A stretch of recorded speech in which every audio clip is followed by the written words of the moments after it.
C'est l'histoire d'une exploratrice qui voyage le monde à la recherche de civilisations perdues.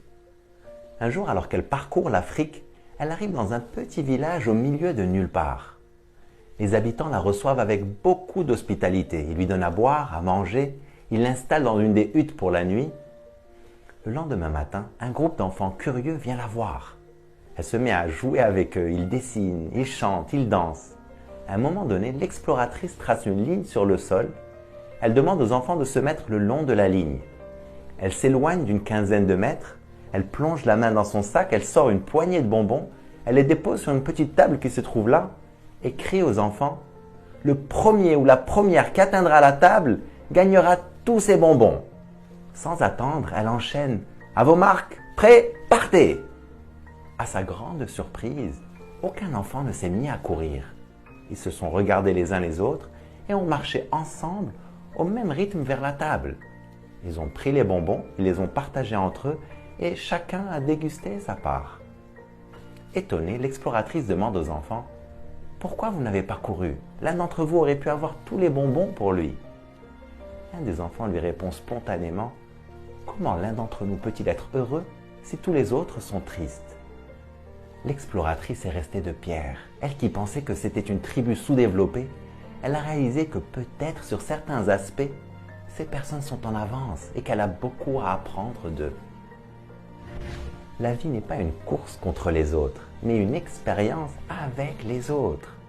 Malheureusement, on vit aujourd'hui dans une société où il y a comme une tendance à l'égoïsme ou à l'individualisme.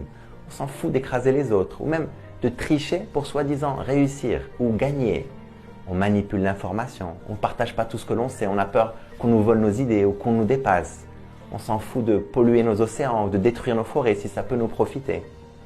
On ne se rend pas compte que cet état d'esprit est la principale raison pour laquelle tant de personnes se sentent si seules et sont si malheureuses aujourd'hui.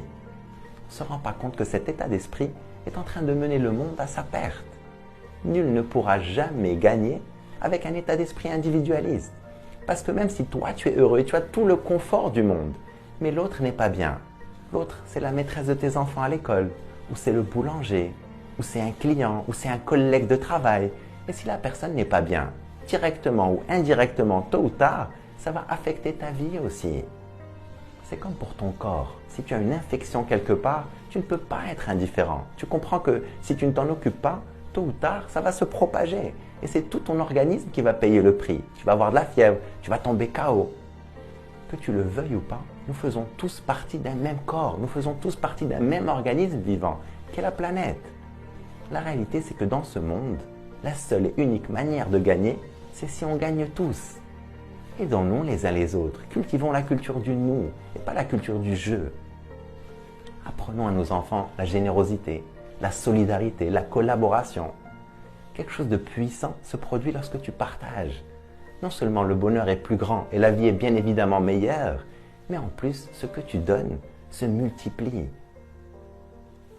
Je t'encourage à vivre une vie extraordinaire. Vive al-hayat!